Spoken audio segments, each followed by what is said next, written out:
so it's 60, season 6. Wow.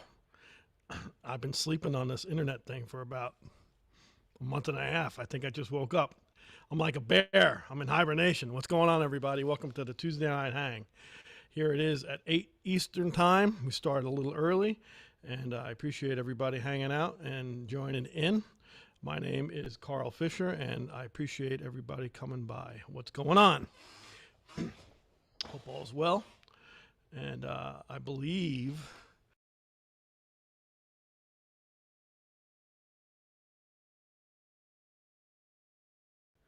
that means we did this for 60 freaking episodes. Wow. No wonder why I took a month and a half break.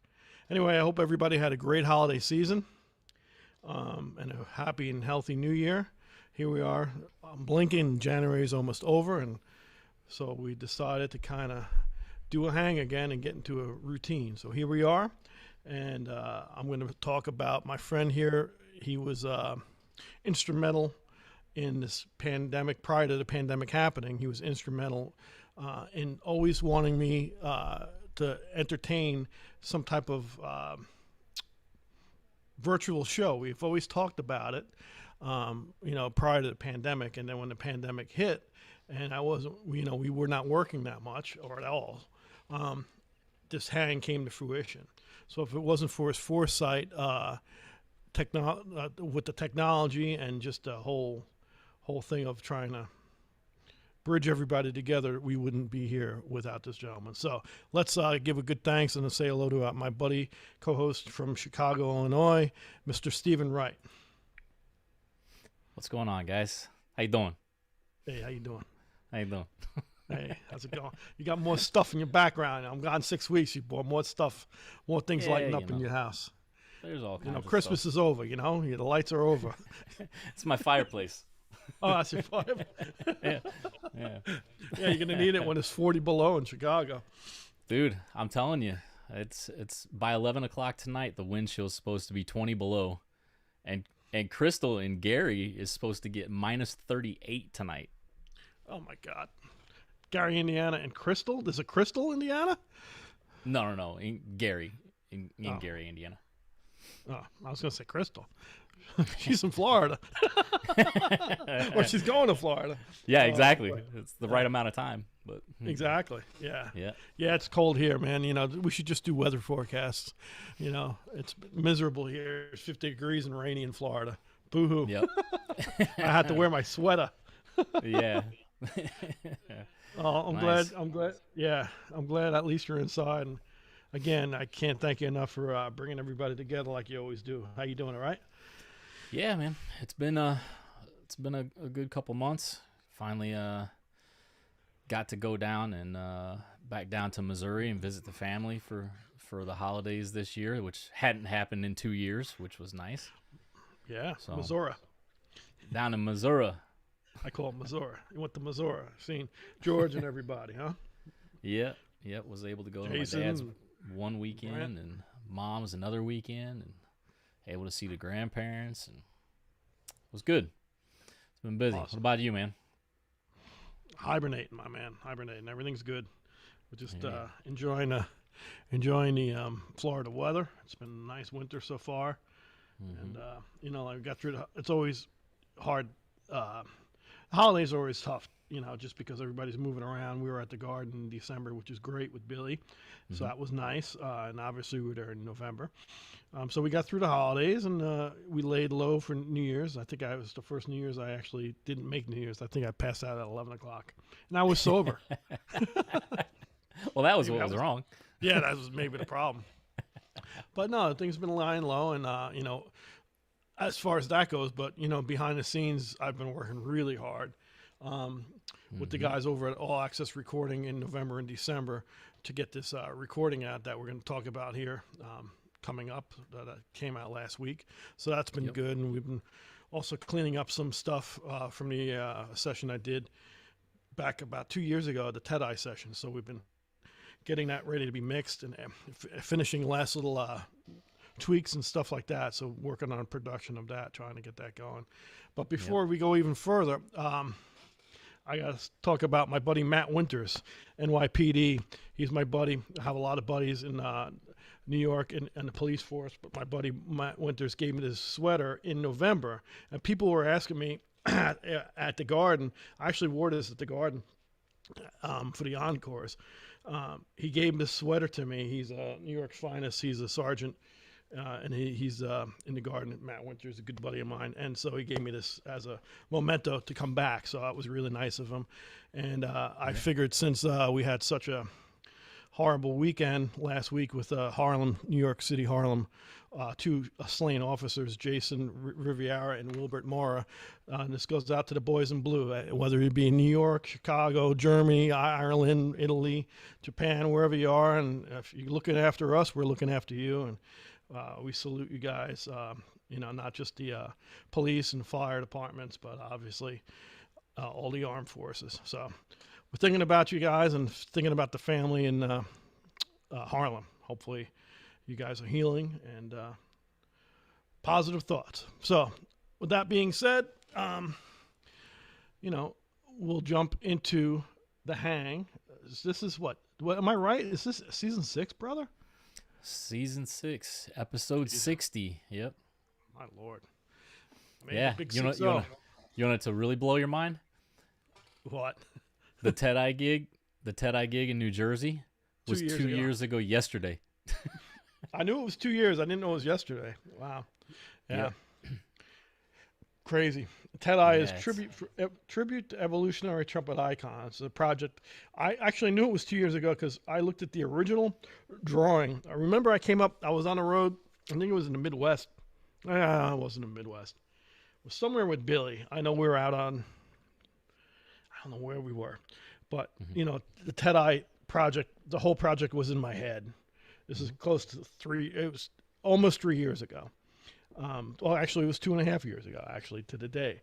And I thought about, who the guys I loved listening to growing up as a young trumpet player and musician, and not just trumpet players, who actually, to me, changed the landscape of music. And a lot of them were like Dizzy Gillespie, bebop, Louis Armstrong, the original, improviser, I think, and horn of plenty of, this last century, Louis, the king of cool, Miles Davis, playing the modal stuff, the modal jazz, and of course, my time with Maynard Ferguson, the excitement of Maynard.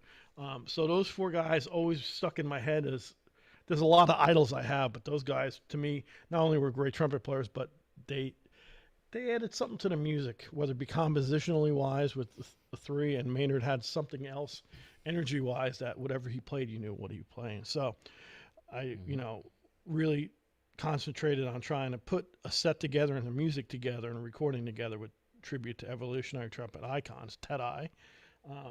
And I actually did the drawing of T.Ë.T.I and the whole concept when I had a day off from a Billy thing, which, I found in, iPhones are great because it shows your memories from way back, or your computers too. So that's how I found it out. And it's kind of funny that we just released this first video. We recorded it 2.5 years ago already. Check that out.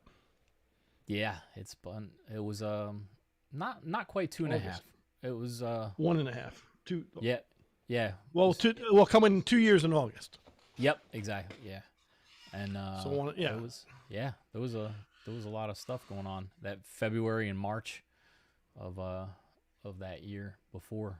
There was a lot going on down at All Access. Yeah, All Access recording. We recorded it there, but before we even recorded it, I kind of, my whole premise again was kind of the Maynard Ferguson band mantra was, don't go into the studio and just record stuff. Live with it. Go out on the road with it. See what works. Yep. Compositionally wise, rehearse it. So, the band rehearsed, I think probably 4 or 8 times before we even put a set together. Mm-hmm. And then we gigged before we recorded.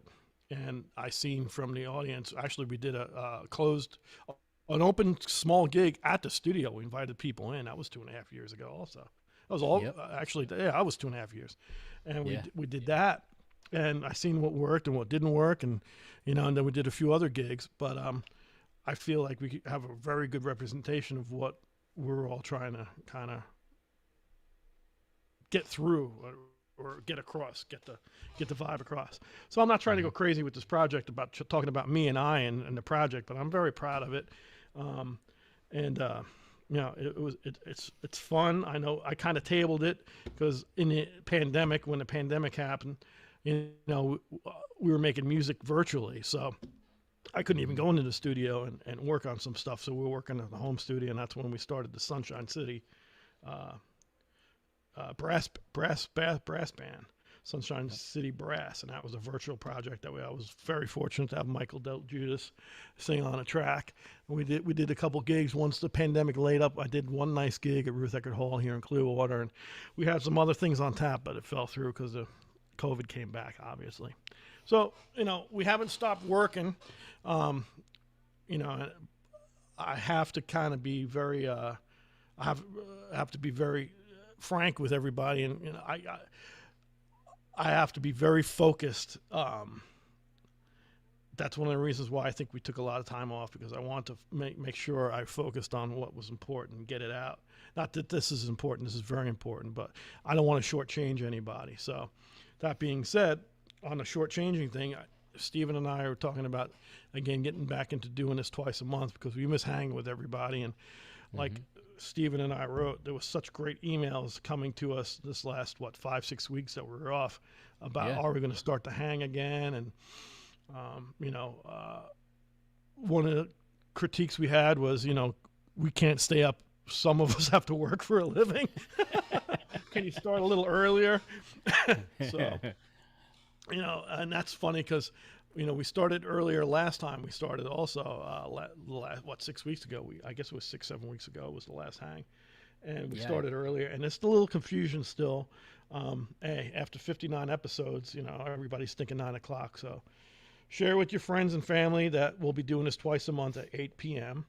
And we're working on some wonderful guests, and we'll hit that in a few minutes. But what am I leaving out, buddy? I know I'm rambling here.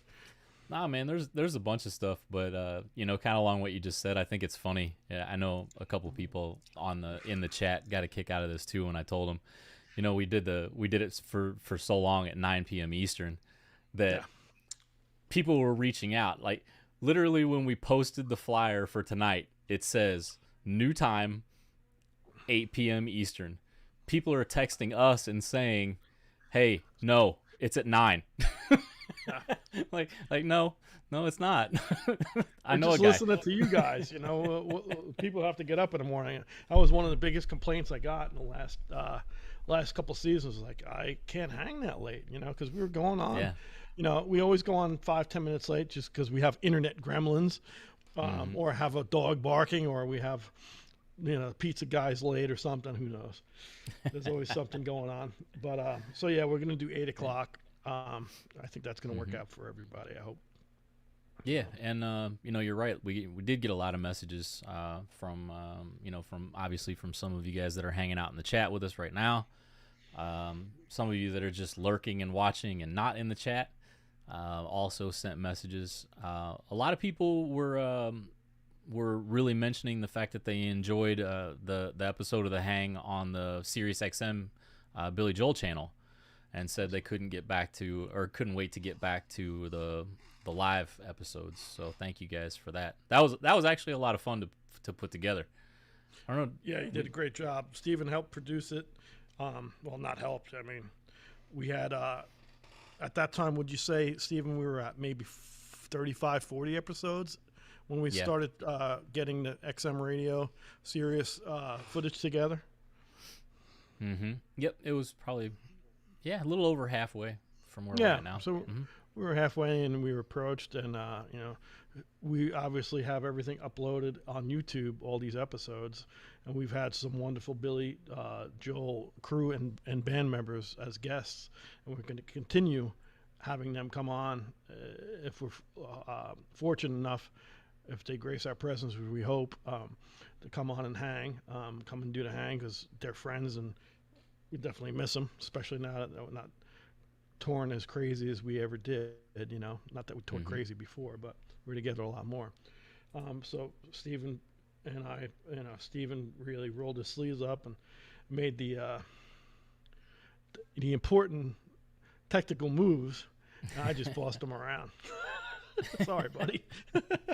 It's all right. I haven't figured out a way to clone your voice yet, you know. So when you do, yeah, it's gonna get easier, right? Like everybody says, I'm good for nothing. It was a lot of fun, and and they've replayed it quite a bit. I know we've gotten a lot of great comments from it, so thank you for that, guys. One other thing I wanted to mention really quick, and then I want to get back to the T.Ë.T.I conversation, is we have had a lot of new subscribers to the YouTube channel over the last week. Quite a few, actually. So if you guys are just seeing the hang for the first time, it does simulcast on Facebook, Twitter, and actually today, for the first time, we're simulcasting onto LinkedIn live as well. But the main thing is it goes out through YouTube. So for those people that are new tonight, make sure you hit the that subscribe button and the notification bell. That way, anytime a new video goes on or a new live show starts, you'll get the notification. I wouldn't be doing my job if I didn't tell you about that. So first of all, thank you for all the new subscribers, and second of all, hit that like, that bell, that sub, and we'll make sure that everybody gets those notifications to hang. But anyway, to get back to T.Ë.T.I, yeah, it was I actually have some pictures and stuff from when we did that gig that you mentioned. Oh wow. We had I'm getting a little bit of lag, unfortunately, due to the internet gremlins, but I do have some of them. So this is actually from where you were talking. This was the closed show there at All Access. Yeah. So, but one of the reasons why we kind of put things on hold is because there's a few different aspects to T.Ë.T.I, and there's not only the music side of it, but there's also a multimedia production that was generated to go along with it. And that's the screen that you actually see in the background there. So this is actually from that show. So yeah, and Stephen is being very undramatic with saying, I'll just be the typical Long Island moron that I am. There's a lot of shit going on this gig, man. There's a lot. There's a lot going on. So we have a backfilled projector screen behind us, and it's just not, fonts and stuff like that. It's actually video of Louis Armstrong, Maynard Ferguson, Miles Davis, Dizzy Gillespie talking, and that video is enthralled in enthralled. That's a big word for a trumpet player. That video is actually included in my arrangements of the tune. So let's say we'll play half of a melody, and then all of a sudden Maynard will talk about, playing romantically, being able to play a melody romantically. That was one of Maynard's things. So the timing was very intense with trying to get the music to go along with the triggers that Stephen is actually triggering live, as well as Stephen's playing some trumpet. I'm playing some trumpet. A lot of things are trumpet heavy. If I'm playing some trombone, Stephen's playing trumpet. I'm playing some tenor. Saxophone, Stephen's playing some trumpet, triggering some stuff. Plus the lighting has to be a certain lighting to have that projector screen going. There's just a lot of moving parts with this, and we were starting to get it worked out. Not only that, but I'd be remiss to say also that throughout this whole process, I've been very fortunate to put together a wonderful band of T.Ë.T.I, which consists of LaRue Nicholson on guitar, who actually I went to high school with, who's, I think, one of the prominent, most modern guitar players that has his feet back into the heritage of the music, but is forging a new way of playing. He's forging his own way not a new way. It's just when you hear LaRue, it's LaRue, and you can hear him. Everybody thinks it's like a synth playing on "What a Wonderful World," which we released, is actually a guitar. So he's a very unique voice in the band and a good friend from high school. And then on bass guitar, we had the wonderful Patrick Bettison. And not only is he a monster on bass guitar, he's a wonderful harmonica player, harp player, and a wonderful piano player. So he did both those roles very well, all three roles actually, in T.Ë.T.I, which is pretty amazing. And me and him go way back. And last but not least, we have on, well, there's two more guys I have to mention. I will mention percussionist when we were playing live. My buddy Tim Conway, who I go back a long time with. He's a great drummer, but he actually plays percussion in this band. What I like about Tim playing on percussion is he's coming from a purely different headspace as a drummer. He doesn't want to get in the way of our drummer. So Tim does a wonderful job on our live gigs. And speaking, our last but not least, one of the integral parts, I'm very hard on drummers. I think Maynard Ferguson had a lot to do with me with drummers. Yeah, we'll just leave it at that. Maynard loved drummers, and I used to beat drummers up. Not that I'm violent or anything, but you know, I have had great fortune of playing with a lot of wonderful drummers, and you know, Louis Alicea is on my top of the list. He rounds out the drum chair with Ted-I. And not only is he steeped in the Latin jazz tradition, he has a lot of different genres going on under his hands. And he did a lot of percussion on a recording, too, just because Tim was busy and out. Tim plays drums with Bertie Higgins quite a bit. So Tim was kind of busy with certain things. So that's the core of Ted-I. And, of course, Steven triggering the samples, whether it be triggered samples of the guys talking, of our artists talking, and triggering the video and playing, and then actually having the lighting right. So we did some gigs. I'm going on a tangent. We did some gigs prior to the pandemic. I think our last gig was just before the pandemic happened. And I think two of you guys had COVID. Louis and Steven had COVID before COVID was COVID. Yeah. On that gig, especially a week. What was it? Yesterday would have been 2 years. Yeah. So it was the 24th. So it was 2 years, and the first case in the U.S. I believe was on the 22nd. So yeah. Like 3 days after, I know Louis is on here saying how sick he was. Man, it took me months. Louis was sick in the airport. Yeah. Louis and I sat in the lounge in Tampa. Me and Louis flew out of Tampa. We met in the lounge, and Louis looked green in the lounge. And when we landed, man, he looked like green, yellow, and blue. He played the gig sick. I was sick on the stage. Yeah, you kept on running off the stage, man. It was a mess. But you guys, no one knew it. It was hysterical. Nope. Thank God for Jay. Yeah, thank God for Jay. Jay was running sound and taking care of us, and Jay actually works with us with Billy. Without Jay, for a lot of reasons, man, Jay definitely helped out tremendously, and does. We're very fortunate. Yeah, but it was fun, and like you said, we had, well, not the sick part. That wasn't fun, not at all. Hey, I was fine. I mean, it takes a lot to get me sick, dude. I'm telling you. My girlfriend Elizabeth, obviously you know who that is, but for those that don't know, she was visiting Florida at the time, and I was so sick. She's like, okay, I got to come home, and I'm like, no, don't. Stay there. Like, I'm good. I'll just lay here on the floor. But you had a couple, Louis, I think, was good. He didn't have any relapses, but you had quite a bit of relapse. Yeah, it took me from end of January until into April to really get over it. But you're still sick in the head, but that's a whole nother show. Yeah, it just sucks because I gained all the weight back. It's like, you don't have the COVID diet. Dude, man, I was down 40 pounds from that thing. Yeah. But most of it was in my ego. But no, we got a good couple shows in. It was, like you said, it was good to get it out and workshop it, on the road and stuff. And actually what was really funny is one of the first gigs that we did live was at the International Trumpet Festival. Yeah, International Trumpet Guild in Miami, Florida. Yep. Yep. That was a fun weekend. Yeah, definitely.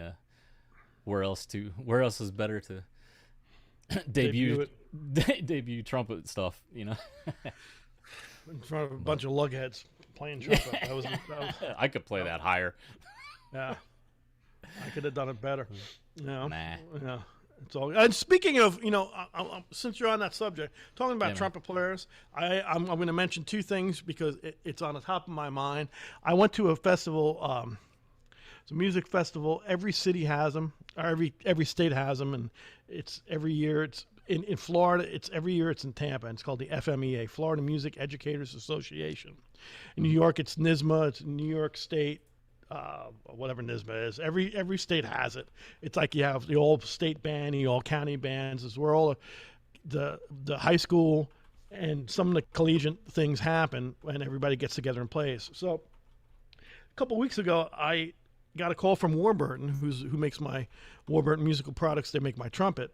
They also make wonderful mutes and mouthpieces, and they make the T.Ë.T., which is a whole nother thing. It's a trumpet thing. I'm going trumpet heavy right now. But so I got a call saying, hey, we're going to be at the festival.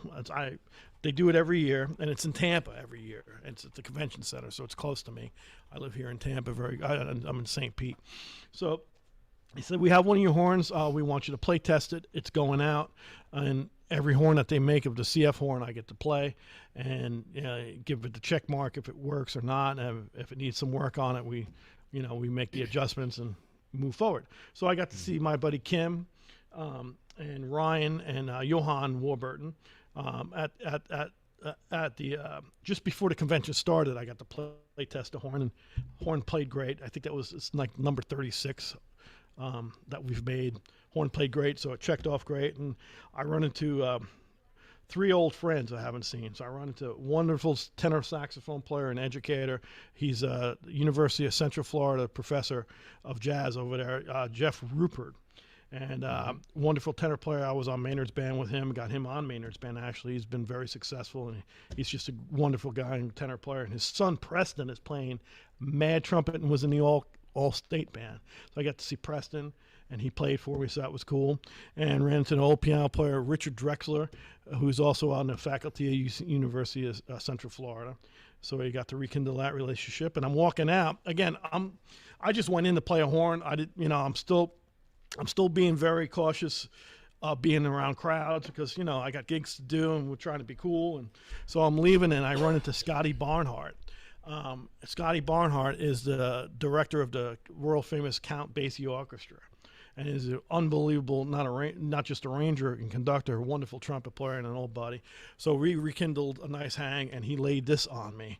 This is the latest recording. Oh, nice. Yeah, he laid that on me. And the reason why I'm going trumpet heavy is me and him, Scotty, go way back. And I was just telling him what an inspiration his not just his horn playing is, just the way he runs the band, the Count Basie band, and his arranging skills. And he's like, I know you and Frank Green are boys. Frank Green is another great trumpet player, and he's playing lead now with the Count Basie Orchestra. And Scotty's exact words were, here's Frank in all his glory. So if you guys like the Basie band, check this out. This is killing. And I thank Scotty for that, man. It was just nice to see jazz heads again and trumpet players hanging out. And I get home, and then I turn on the Corey Wong. If you haven't checked out, we always talk about on the hangs what we like checking out, and we ask the hang monsters that are hanging out, and we have to talk about our fish heads or the hang monsters. I like to find out what they're listening to and checking out. One of the things I've been really digging, and I got home and really got into Corey Wong and the Wrong Notes, which I always thought he was a great guitar player. And I'm going to shout out to Corey Wong, WONG, and the Wrong Notes. He just started a tour. He's out for like almost 8 months. And the wonderful Jay Webb is playing trumpet. Is on tour with him. He's a wonderful trumpet player and a friend. So if you get a chance to go see Corey Wong and the Wrong Notes, you guys will be pleasantly surprised. It's kind of like Dirty Loops meets Snarky Puppy meets Corey Wong. He's got his own thing. It's very hip. So that's great. Anyway, I just went on a tangent of trumpet heads. So, hey, listen, it's the Tuesday night hang. There doesn't have to be any rhyme or reason to anything, right? There's no rhyme or reason for anything with me. Speaking of the hang monsters and the fish chat here, We've got Fish heads. we got fish heads. Yeah, I sometimes I say what I want, and other times my mouth works differently than my brain. Happens with me, but mostly with food. Yeah. Don't eat it. Eat it. Yeah. I actually understand why parents used to say, "Do as I say, not as I do." You know, it's like, they don't know what they were saying anyway. But yeah, we've got quite a few people hanging out in the chat saying hello. A lot of people mentioning your sweatshirt, saying thanks for back in the blue. Blue, got baby. a lot of our our normal crowd here. I'll mention him first because he is the president of the Tuesday Night Hang. Noah is hanging out with us. My man. As always. I don't think Noah has missed a single episode in 60 episodes. You know, we need to send him the official the Buccaneers hat. Jiffy Pop chef's hat. That's funny. Do you remember the first commercial that we did for the Tuesday Night Hang? You were in a Buccaneers apron making spaghetti sauce. Yeah, you know. Hey, things happen, you know. Hey, yeah. But yeah, we got a lot of people hanging out. We got Neil. Neil's hanging out with us. Mentioned, yeah, he knows about the CF horn. Suzanne Barnum, Danielle. Hey, Danielle. Got Greg and Brenda in Missouri hanging out. I know those guys. Yeah. Stacy Gilson, the Hang Monster, Frank Benici. Frankie. Yeah, a lot of people. Danielle Benya, Luann, tons of people in here. It's going crazy already. James. Love it. You mentioned the drummer for T.Ë.T.I, Luis Alicea, is hanging with us in the chat. Pop beat. Bob Stefania, Teddy and Melissa. All right. Todd Schwartz. Hey, Schwartz, happy birthday, you old bag. I love you, man. Yeah, Todd, let me talk about Todd for a second. Todd Schwartz is one of the baddest trumpet players I know. Bad meaning good. When I first moved back to New York, I kept on hearing, man, you got to hear this guy, Todd Schwartz. He's a great trumpet player. And I walk into Sam Ash, and I'm looking on 48th Street, Manhattan. I'm looking at some horns, and the guy introduces himself. Hi, my name's Todd. Can I help you? And I look at him. I'm like, Todd. And he had a name tag, Todd Schwartz. So anyway, he was working at Sam Ash, but what was amazing with Todd was he was also like playing like 15 shows, Broadway shows. He was subbing. He was like the quintessential New York Broadway trumpet playing sub. And at that time, he was like doing between 5 and 10 shows at that time. He probably was up to 15. He was doing everything, but he also, back in the day, was with Buddy Rich's big band and just a wonderful trumpet player. And actually, we worked together at Sam Ash. I got the gig at Sam Ash also. And man, we had a great time playing horns. I learned a lot musically from Todd. And also equipment wise, Todd had a very, very efficient way of checking horns out. And I always loved that about him. We all talk shop. And Todd, an old buddy of mine, and I think it's his birthday either today or yesterday. And bro, and happy birthday. So check Todd. He says thank you. I don't mean old bag, you know what I mean, bro. I just turned 50. I'm an old bag. Yep. Uh-oh. Yeah, we just had somebody tell us that the gremlins are sneaking in. Of course. Let me do some checking here. What's going on? Yeah, just let us know. Exactly. This way I could say some other really horrible jokes. I could curse and scream and no one will hear me like I just did. This is just the internet censoring us. Yeah. You know. For instance, should I do my other routine? No, I think we're good. Yeah.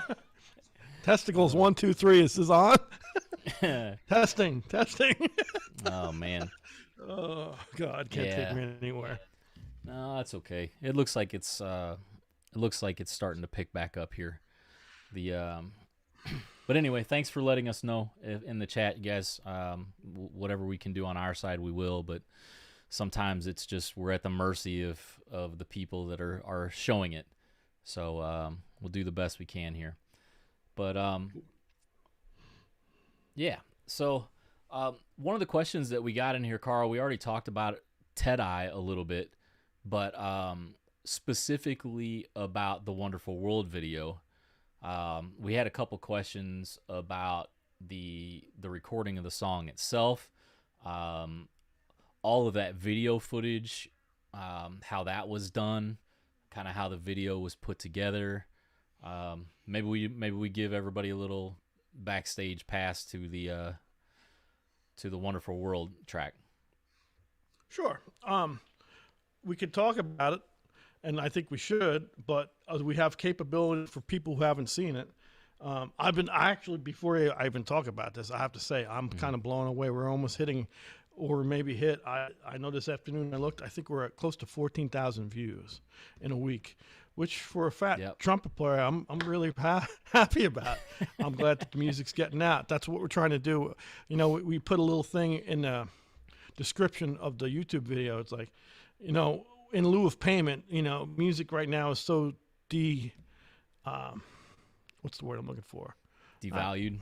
It's not, yeah, kind of devalued. Not that monetarily it's devalued, you know. You know, and we're all to blame. Not one person's to blame. I mean, I can't tell you. I have Apple iTunes or Apple Music. No, there's no iTunes left anymore. Apple Music, and I have everything at my fingertips. So, you know, we want to share the music and get it out. And that being said, maybe we can roll some of that video. Is it possible? Do we have technology to do that? You know, I have it set up, but the way that the connection is running right now, I don't know if we want to. We might get 5 seconds into it and it'd kill the stream completely. Okay. Can we post a link so people, if they haven't seen it, they can check it out? So Steven will post a link on it so you can check it out. And if you like it, share it with people. And that's what we're trying to do. My mission with this is, you know, we spent a lot of time and money. And that's another reason why it took me so long to figure out what to do and how to do it with this music. Because it's not just an MP3 form. I've had these visions in my head for a long time that I wanted to get through. And part of it was, you know, it's a beautiful, beautiful, beautiful world we live in. I had the fortune, not once, but a few times I've got to go to Corona, Queens, to Mr. Louis Armstrong's house. Louis Armstrong had a beautiful house in Corona, Queens. That's now a museum. It's Louis Armstrong's house. It's a beautiful national treasure of American great that everybody should go to if you're in New York. You should check it out. And there's a picture that's Louis back in the 70s on his stoop in Corona going to a gig, and that's my father, my late father, who actually he would have been it's been 5 years. He passed away on the 18th, which was last week. And that's my dad and I at Corona. My mom and dad I took there, and we had a great time in Corona checking out Louis's house, and it's just a special place. And I think my wife just posted. I took her dad and mom, and obviously my wife. We went to Louis's house too. I've been there a few times and just loved it. And that's across the street from Louis's house. It's a wonderful mural that was painted. So it's a cool place to check out. And, you know, I always loved Louis Armstrong. The tune gets played a million different times. You know, Wonderful World gets played a million different ways. It's a very popular tune. I wouldn't say it's his best tune by any stretch. He has so much great body of work that it's hard to pick, but I know this one was recognizable. And Billy, actually, when we were in New Orleans about 7-8 years ago, we were playing a Superdome in New Orleans, and at soundcheck, Billy Joel loves to play tunes at soundcheck that are geographic specific. And so, you know, we play the Saints Go Marching In, and all of a sudden we go into this What a Wonderful World. So he sings maybe the first 6 bars, 4 bars, 6 bars, and he starts botching the words. So I start playing the melody. He looks at me and I play the melody. We play through it, and Crystal and Mark, they look at me, and Tommy looks at me, and they all kind of look at me like, wow, okay. Bill's like, all right, let's do it again. So we did it. Anyway, long story short, we ended up playing it that night. And it kind of blew me away because it was very impromptu. We played the whole tune. To me, it was very special because Louis was born in New Orleans, and we got to play at that time it was called the Superdome, which is now I think Mercedes Center. It's where the New Orleans Saints play, and we have some wonderful people on the crew from New Orleans. So it's just it was a kind of a really nice accident. So the tune is always, by going to Lewis's house and being a fan of Lewis's and having this experience with Billy, I just was like, I want to do a version of this tune that's just not your normal version. And so pedal points, we tried to pedal, and I'm getting very specific musically, pedal points where we're not moving around on harmony too much. So we're pedaling the bass and we're moving around the harmony on the guitar part, but we're playing a lot of things, simplifying it in the beginning and playing it very spatially. So we worked on the arrangement, and the way the video came about was after playing it and working on a T.Ë.T.I arrangement when we did it live. Lewis was coming in talking on some stuff. That's why there was so much space between the melodies. Stephen would fly in. I found this great audio and video of Lewis talking about things, about what a wonderful world this is. If you let it, it can be, and so all this audio and samples were in our live arrangement, which is our recorded arrangement too. Mm-hmm. So it just kind of snowballed and evolved. And, once we got done recording the MP3, I felt like Stephen will tell you about this. We got into licensing things and, we want to use Louis Armstrong's likeness because he's talking about what a great world this is if you let it. And so we got into trying to license this stuff with Lewis to have him on the video and do live gigs, and realize that I'm not making any money as it is. It's going to cost me 20, 30 grand to get licensing to use his likeness, and it ain't going to work. So I had these things jumping around in my head, and I always thought drone footage was, I love the ocean. I'm a big fisherman. I love Italy. I love Germany. I love the whole, I love obviously just a lot of pretty things that I've got to see, and, just moments, so to speak, and just kind of live in a moment and get out what we wanted. And I was very, very fortunate. There's a gentleman over at All Access Recording who's a wonderful artist, very creative guy, a wonderful saxophone player, singer, Ronnie D. Ronnie D is his own right a very force to be, he's a force to be reckoned with on and off the horn. He actually plays saxophone with me a lot when I do Sunshine City Brass Band, when we do live things. But he's a part owner of the studio and creative dude. He has a wonderful band called the Superstars. So I threw out these things, and so we put it together, and Ronnie edited the video and produced the video, and Stephen and I kind of threw in some monkey wrenches here and there, and so that was kind of the impetus of the project. I know I'm kind of rambling about it right now. If I can get more specific, if any more questions that want to get more specific, I will. But I just thought it was a really good representation of what was going on in my crazy head. And, I woke up in the middle of the night about a month and a half ago and said, you know what, 2022, I want this project to be done, all the T.Ë.T.I stuff to be done. And, in the back of my mind, it woke me up in the middle of the night. I'm not trying to be emotional or, clairvoyant, because I'm not either one of them. But I woke up and so I got to have this out for my dad's birthday. So I want this out. He loved that tune. I want it out for the 18th, not birthday, for his, I hate anniversaries, anniversary of his death. That's morbid. But what better way to kind of talk about my old man by It's a Wonderful World, and it truly is. So I figured it was a celebration of his life. So having it out that day meant a lot to me. So hopefully that answers those questions. Yeah, no, it's it's good, and just some of the more behind the scenes stuff too. Yeah, when we recorded this, you guys, we had cameras everywhere. I had GoPros hanging from the ceiling in the control room. I had 2 cameras on Carl, one from the front, one from the side.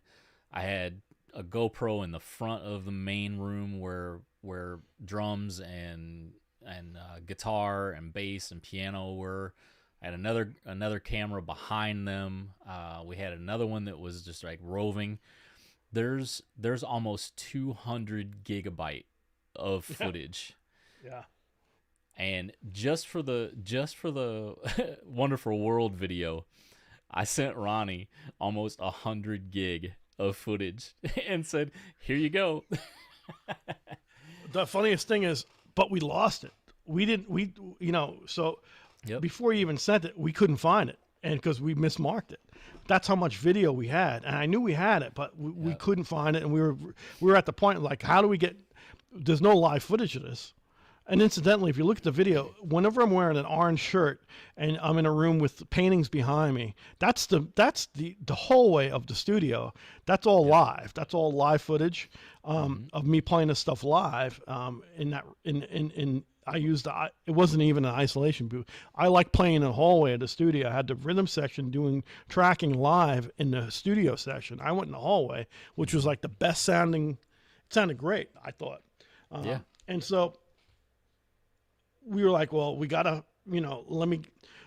how are we going to get other footage? And so we talked about the drone footage, and Ronnie had a drone footage library that we pulled from, all those beautiful 4K shots of the drone. That's all just stock drone footage that we picked out specifically for this project. And then we did a B-roll. I went in and, if you're a trumpet player, you see me playing wrong fingerings. It's just me playing something, and we threw the B-roll footage in there, looking at the horn, adjusting my horn. So it all kind of came together. And Steven, a couple days later, found that 100 gig, right? Yeah. How did that come about? Tell us about that, because that was like the home run. I'm like, oh my God, we have the live footage. Dude, I looked at that and racked my brain for I can't even tell you how long. I thought you were going to throw up. I seen you I thought you were going to commit suicide. Well, I really you did. You saw me at the studio. You had every camera ever. Yeah, he's not BSing. I never seen so many cameras in my life, man. Yeah, and I'm running around like crazy trying to get them all, and then to come home and be like, it's not here. It's like it's such a feeling of waste.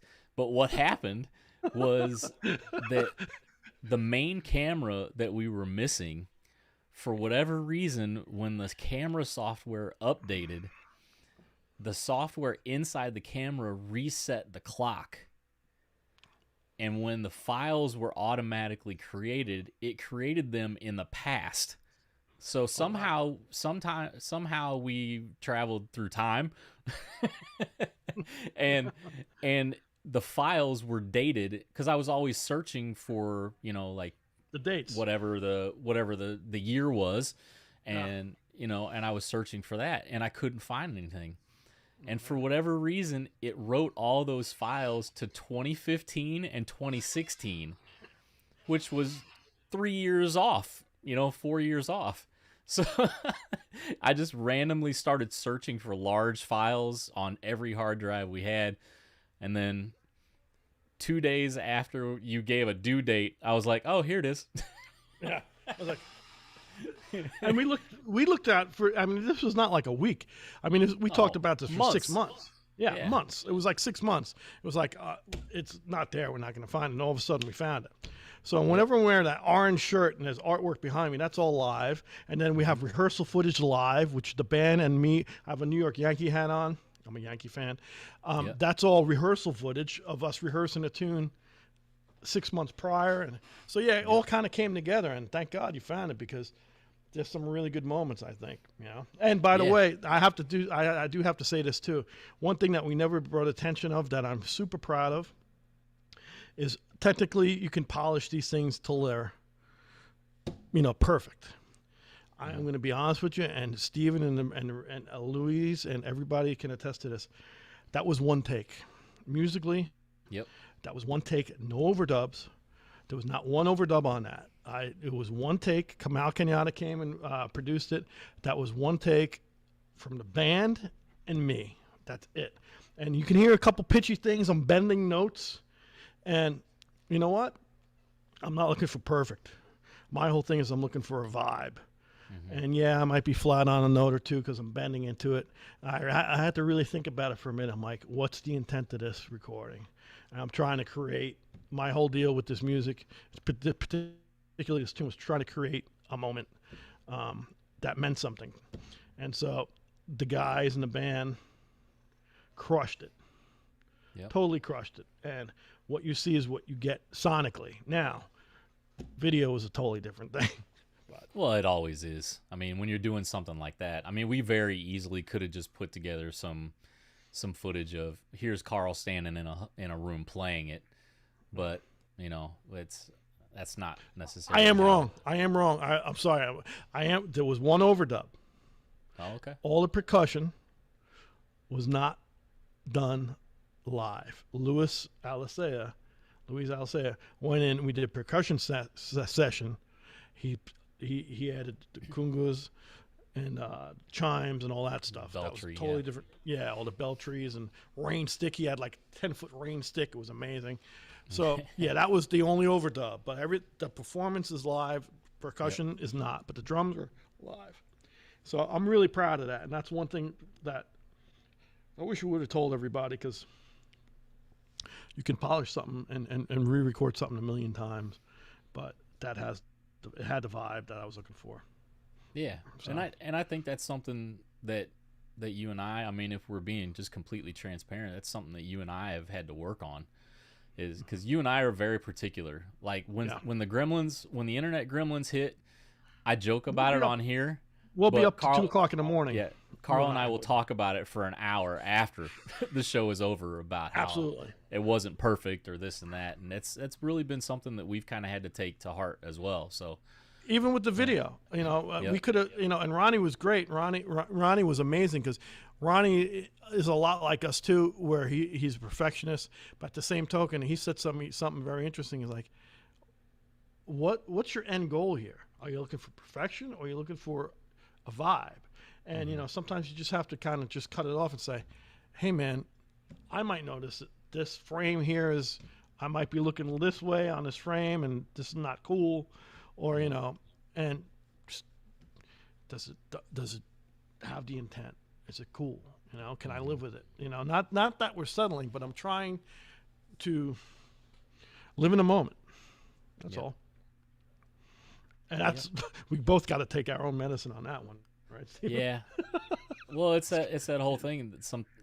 There's this great book. I don't know, who all has read it. I know it was very popular. It's called Atomic Habits. It was a great book, and it's basically the vibe of the book is getting you to stop getting crippled from trying to get 100%. But thinking of ways to improve everything 1%. Yep. So, we're taking our own medicine, and this was the first real result of that. So, and I think people have been very receptive to it. I mean, like you said, you got out of the subscriber base that we have, I think it was just over 14,000 in the first 6 days. So that's awesome. That's awesome. Yeah. So thank you guys for the support. And like Carl was saying, I don't want to beat the dead horse, but if you guys don't mind doing it, every share is all that is being asked for payment. So if you like it, send it to somebody. Yep, exactly. If you like it, great. Send a remark, because we read the remarks, the comments. That's our payment. Is my payment on this whole thing and this whole T.Ë.T.I project from now on is I want to get the music out. It's been in our heads for so long. Steven's head, my head, the band's head. We've rehearsed it. It needs to be out. We need to move on. I want people to share it. If you like it, and if you don't like it, then don't say anything, or don't share it. It's that simple. Yep. Everybody has an opinion. Everybody could do it better, whatever. But again, I'm trying to take my own medicine, and that is just move it forward and keep on producing what I want, what I have fun. I am having a blast doing this. Yep. I'm having a blast hanging with you guys. 60 episodes. I'm having a blast. Steven and I missed the hang. And we didn't want to shortchange the hang by not having our shit together, so to speak, which will bring us to the next thing. You know, we're going to have our stuff together guest-wise. We have a very prominent schedule. We're going to do 1 week on, 1 week off, and we're working on some new guests.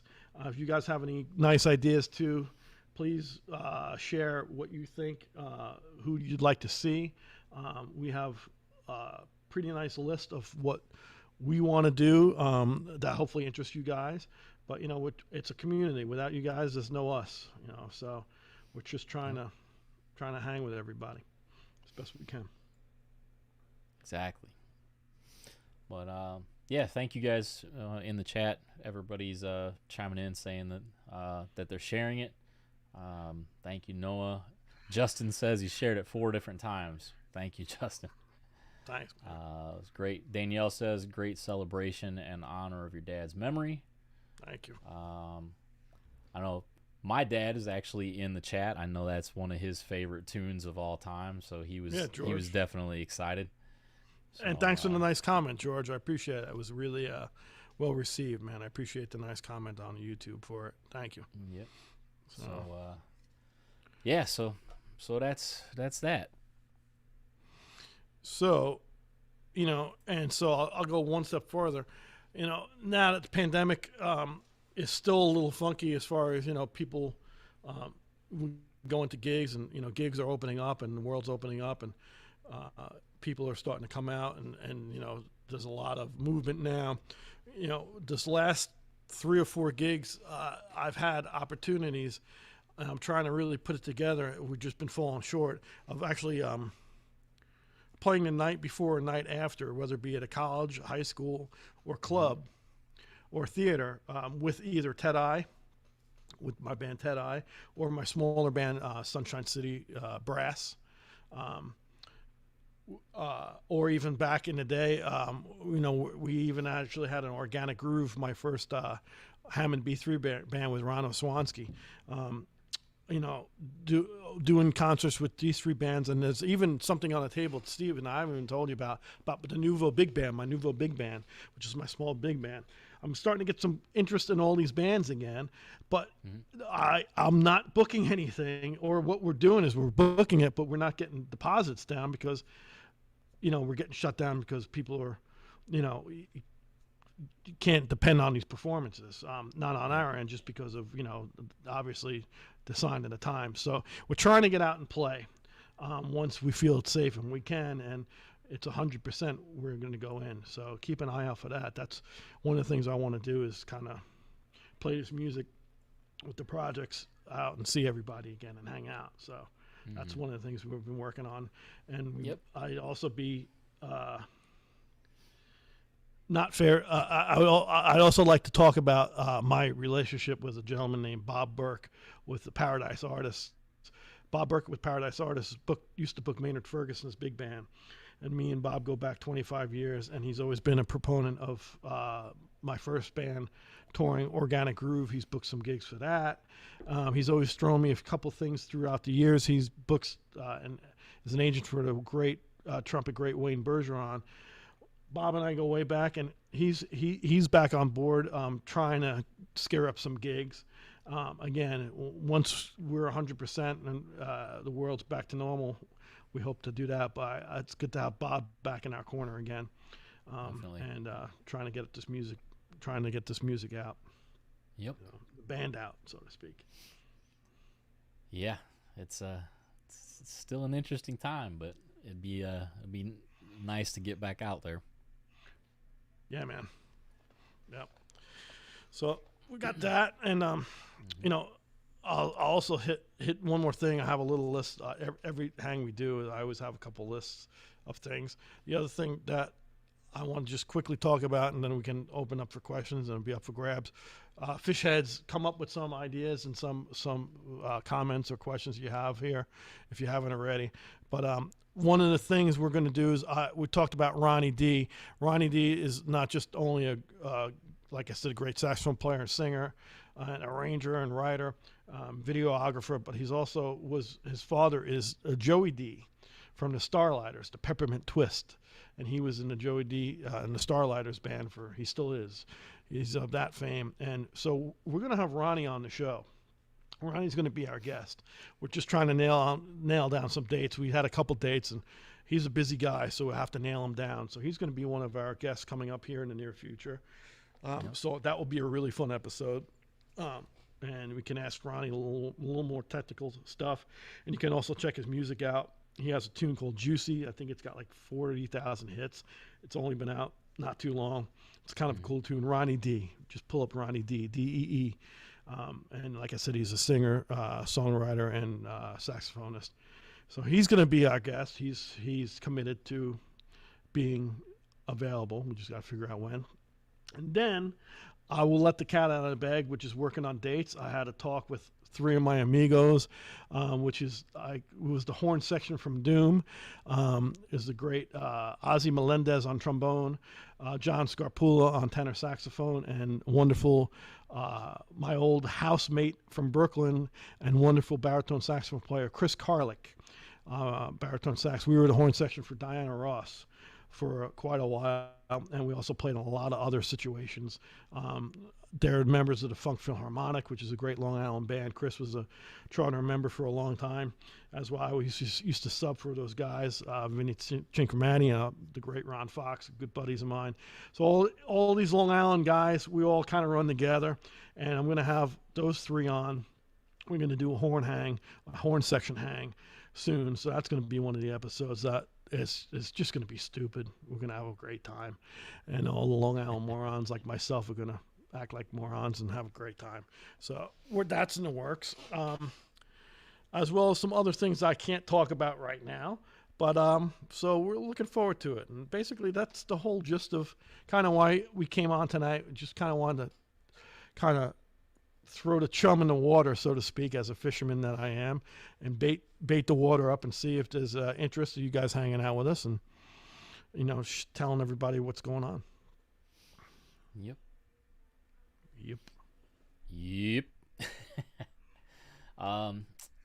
Let's see here. There are a couple things in the chat with us. Let's see. Neil says that they have one of Louis Armstrong's balanced action cylinders at Epcot on display. Really? He says next time you're driving through, let him. You can go check out the horn at Epcot. It's actually Lewis's horn? That's what he says. Wow.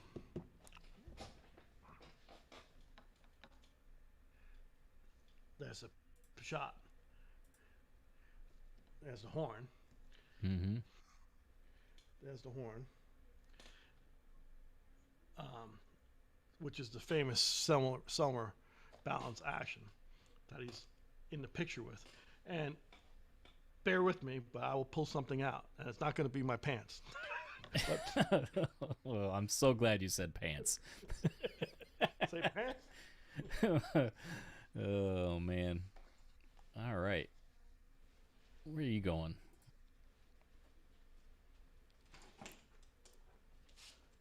Uh-oh. Going over there, huh? I think this is the one.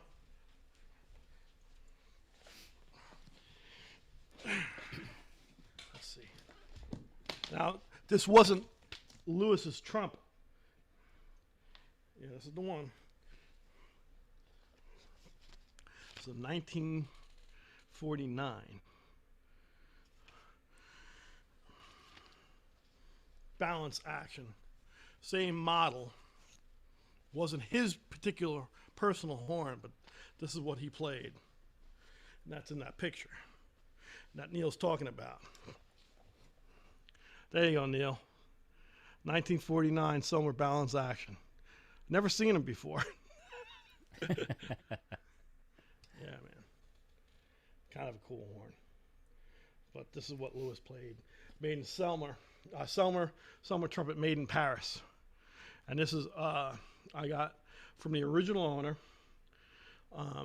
The gentleman passed away. Silver nickel lead pipe, if you're a trumpet head. So it's very cool trumpet. But this is what Lewis played. So anyway, yeah, Neil, I'd like to actually, in Louis Armstrong's house in Corona, there's a whole bunch of these horns that were his. They're in a glass case. That John Faddis got to play. There's something on PBS talking about his trumpet, getting real specific on these Selmer 23As, 23Bs. But they're talking about the horn, and I think it's on Discovery Channel. It's kind of cool. But yeah, I'm all into old horns and history. So yeah, man, if I get to Orlando, I don't really go through Orlando much because I don't like I-4. I don't think no one likes. It's like the Van Wyck. No one beats the Van Wyck in New York. No one likes I-4 in Florida. Isn't that where you always call me and then miss the exit? All the time. Whenever Every single phone call. Whenever I go over to Warburton, I gotta take I-4. I take a couple shortcuts, and I always get lost on the shortcut. I was at Route 417. I cut across and go over to Daytona Beach or whatever. All of a sudden, in the background of the phone call, I just hear the car. Yeah. Oh, he missed the turn. Hear me going to, hyper mode. I'm like, God darn it! I missed the exit again. Let me cut somebody else off. Yep. But cool. Very cool. So that was Neil letting us know about the horn. James is asking to come back to Jersey. He said there is no COVID in Jersey, and there is a Dennis de Blasio there. So, yeah, man, love old Dennis. Actually, talking about Dennis, he's a guy I want on the hang. I want to have a. He's one of the things, not one of the things. He's one of the guests I want, and I want to talk to him about it and see if he's going to come. He was Maynard's arranger, chief arranger for a long time. Obviously, great baritone saxophone player, flute player, and scat vocalist. And he's a wonderful educator. He's at Glassboro Community College, Maynard Ferguson Institute in Rowan. Actually, Rowan University. Glassboro. Glassboro is another thing. I think he originally was at Glassboro, but he's Rowan College in Jersey, South Jersey, ROWAN. And Denny is just a wealth of information, fun guy, and Maynard loved him, and he loved Maynard, and he has some great stories, and we'd love to have him on, as well as I'm thinking about having a couple of Maynard Ferguson rhythm sections, saxophone sections. There's a couple things up our sleeves. So a couple 2 or 3, a couple sandwiches, 2 or 3 things. But that's awesome. So let's see what else we got here. Melissa says you guys need to come back up here someday. Melissa, the last time we were up there, there was this ice storm, and I don't like it there. That was the night you got sick. That night too. That's where it all started. Every gig we do, you get sick, bro. I'm telling you. You want a gig canceled? Call me. That was up at was it Utica? Utica, yeah. It was a fun place in Utica. A wonderful place. Teddy and Melissa came from Songs in the Attic. They have a wonderful show on Sunday, right? Mm-hmm. Songs from the Attic at was it 10 a.m.? I think it's 10 a.m. Check it out if you guys are up at 10 a.m., which hopefully you are. It's a wonderful radio show, All Things Billy. They have a wonderful, wonderful following and a great show. And they support us, and we support them. So check out Teddy and Melissa. But yeah, they came up. We were at Utica. We did an Organic Groove gig in Utica with another Maynard Ferguson alumnus, Mike Debanowitz, wonderful alto player. And what school is Mike at? Remember? It was a SUNY school.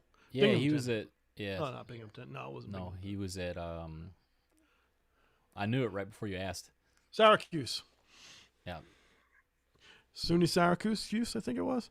We did a clinic there, and then we did the next night we did a gig in I call it Tiny's. It was a club back in the day called Tiny's, which was a club in Utica, and it was a tiny little hole in the wall. We used to play with Maynard's Big Band in that place. But this was an art. This club was an art artist. What would you call it? Like an artist gallery that has music. Yeah, it's a small gallery.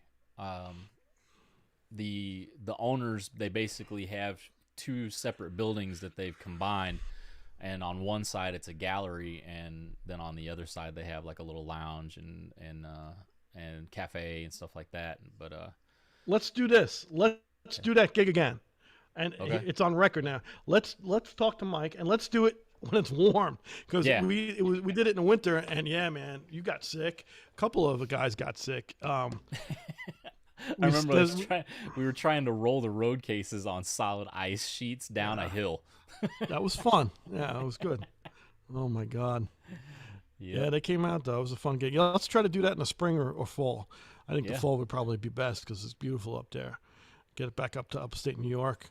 We used to play up there quite a bit. Oswego. There was another place in Mexico with my buddy Russell. He had there was a couple of gigs in Mexico, New York, and there was a place right on the river we used to play with Maynard, and I played a festival there with Organic Groove. This is going back 20 years ago too. Yeah, we got to get back up there. All right, Melissa, you win. But not when it's cold. It's cold enough here. I don't need to go north.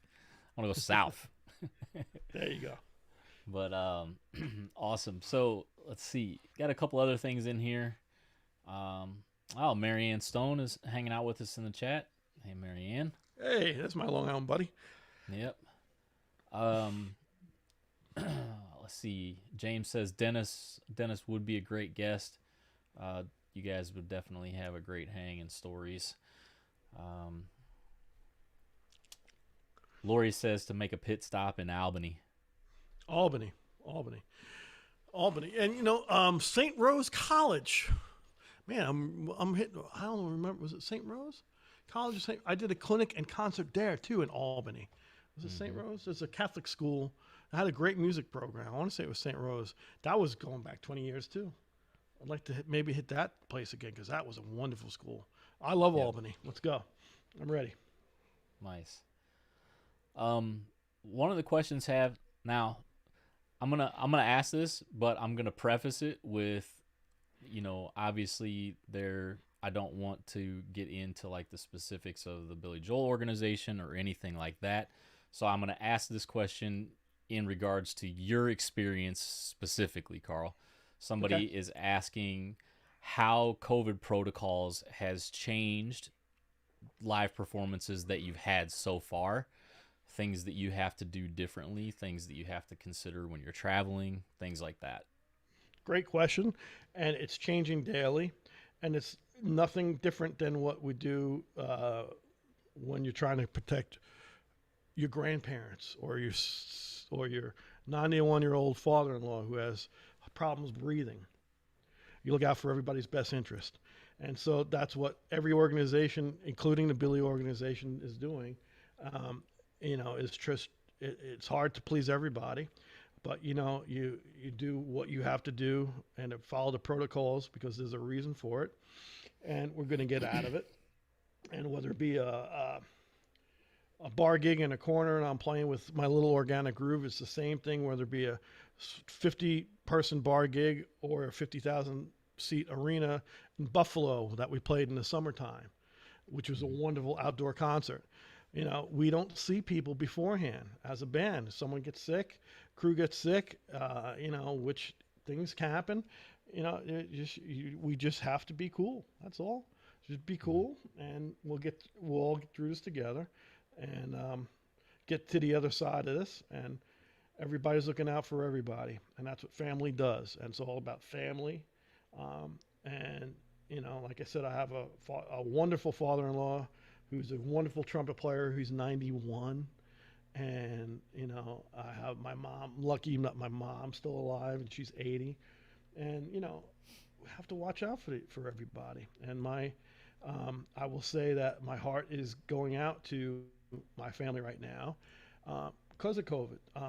Everybody is being very, very selective and careful because that's what we have to do.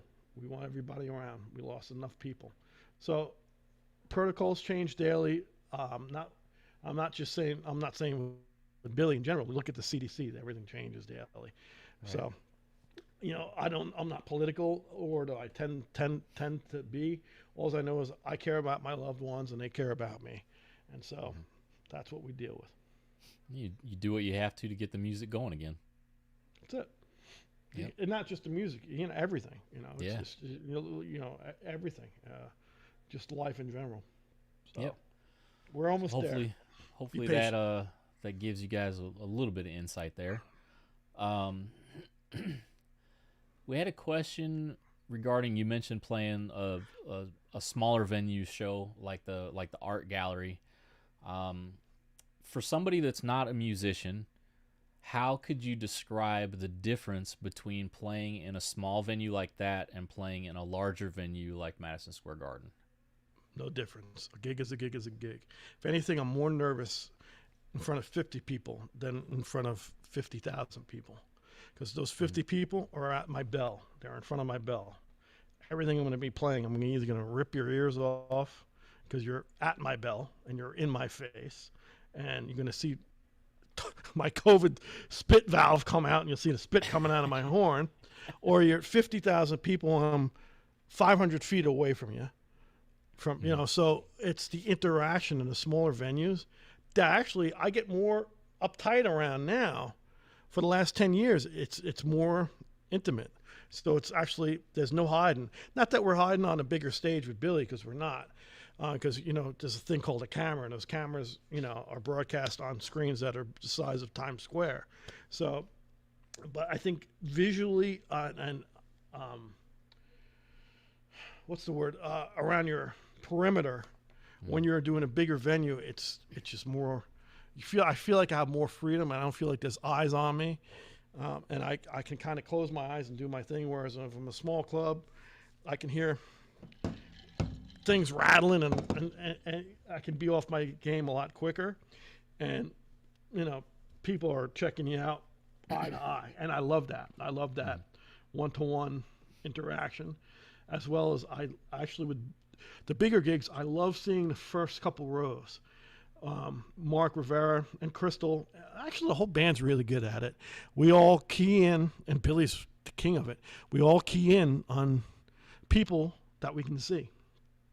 Mm-hmm. And I think that's why we're playing music. It's the one-on-one interaction of seeing people's faces.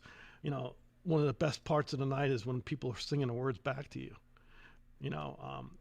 Marianne Stone's here.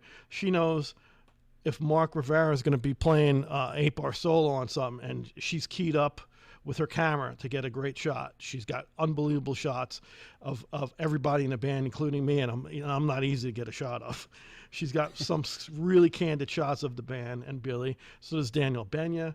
They know the music inside and out, and that's what we love, because that's our interaction. It's not, so a gig is a gig, but having that familiarity with people in the audience, whether it be a small gig or a big gig, I think that's what we key on, and that's why we play music. If not, then I'd just be a recording guy, and I wouldn't care. I just go in the studio, and to me, that's boring. So again, that's where I come into the intent of the music. When I recorded Wonderful World, it was one take.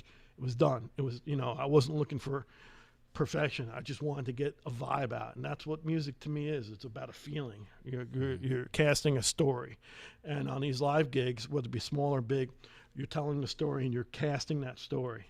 Whether it be a small little trombone part, I'm playing 8 bars on an Italian restaurant, I'm playing a little slide trombone part on it or something like that, or playing a jazz solo with Maynard Ferguson for 10,000 people and everybody's hanging on each note you're playing.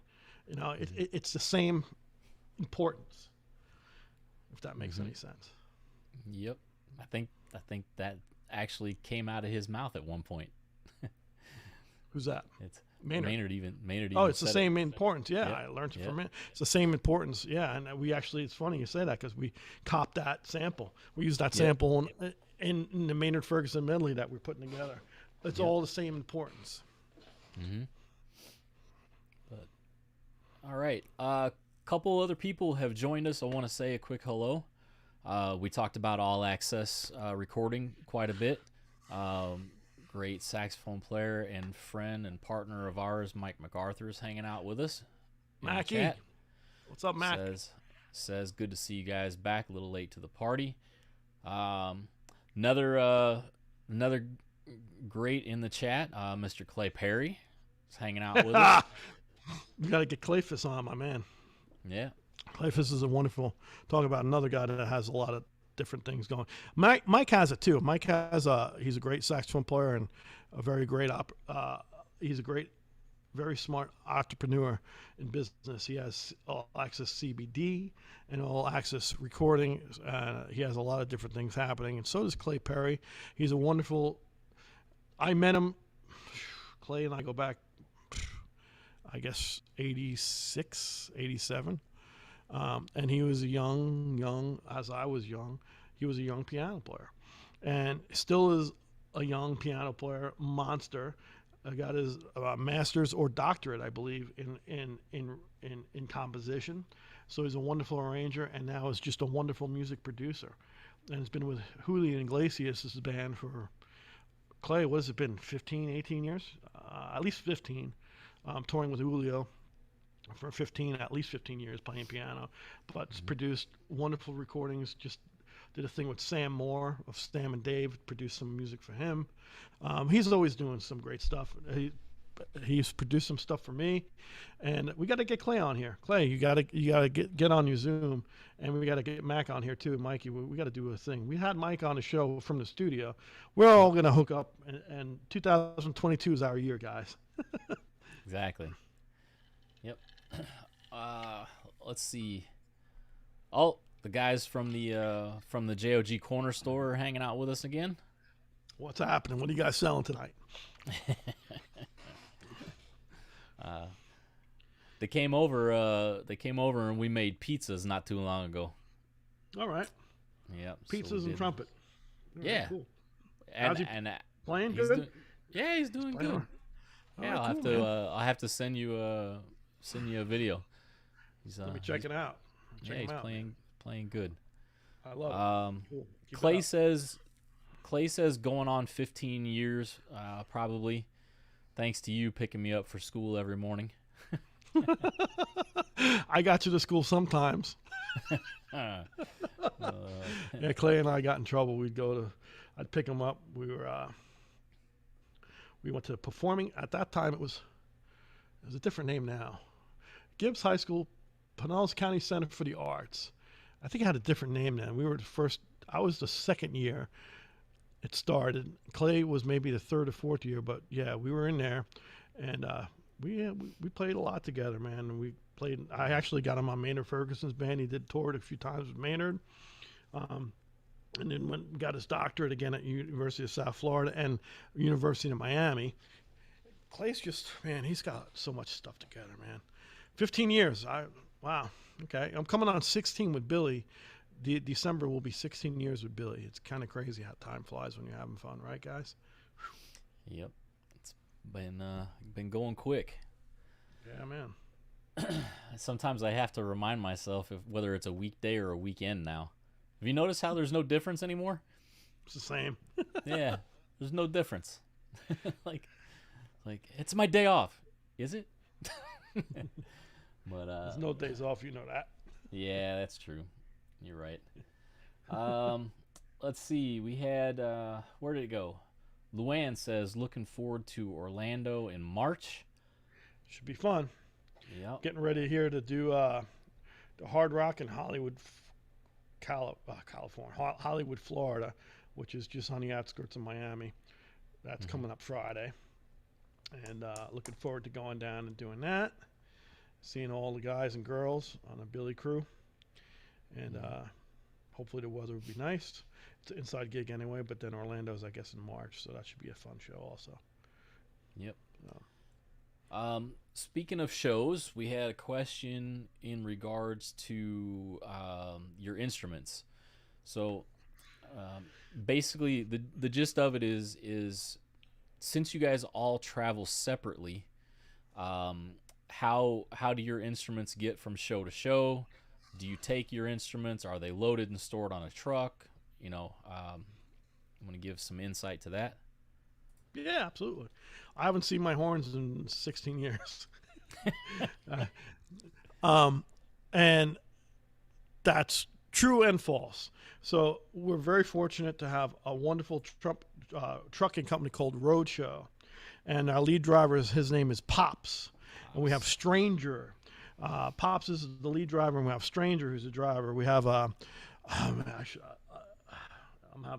Dan is another driver. We have a cast of wonderful drivers with Roadshow that just do Billy's account.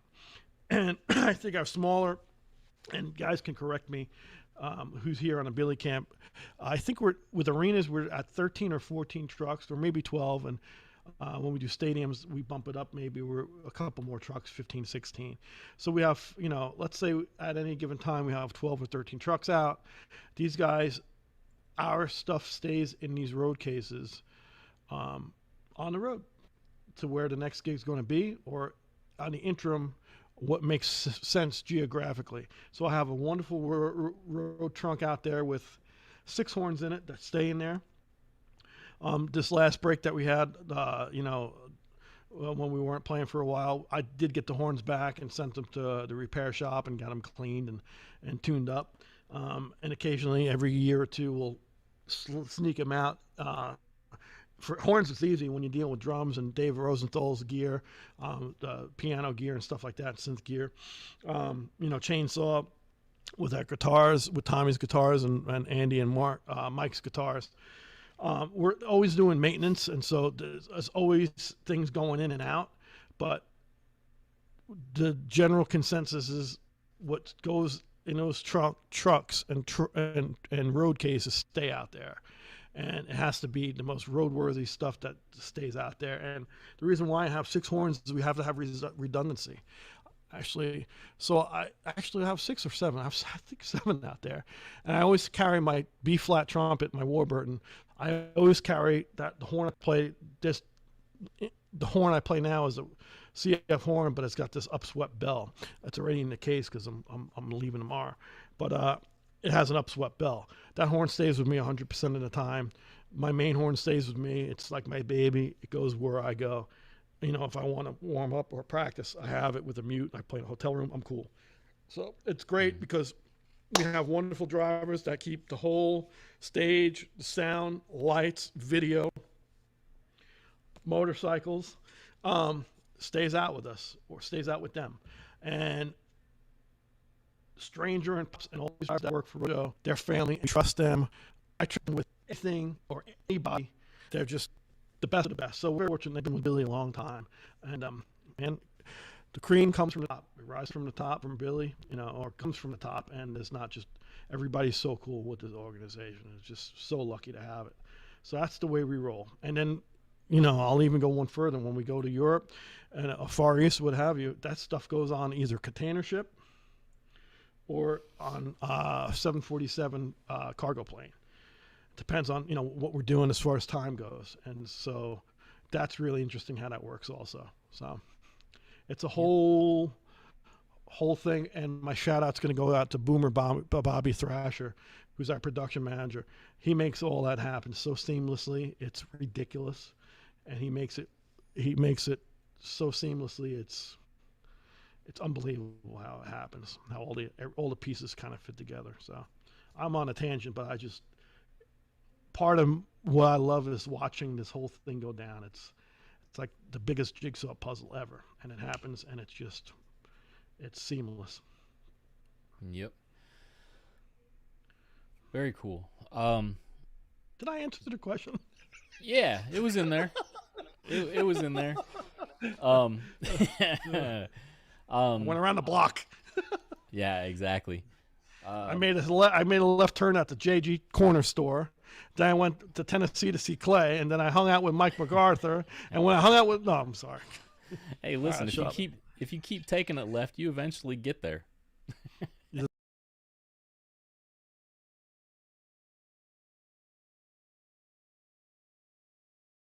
a lot of lefts to go right. 3. Exactly.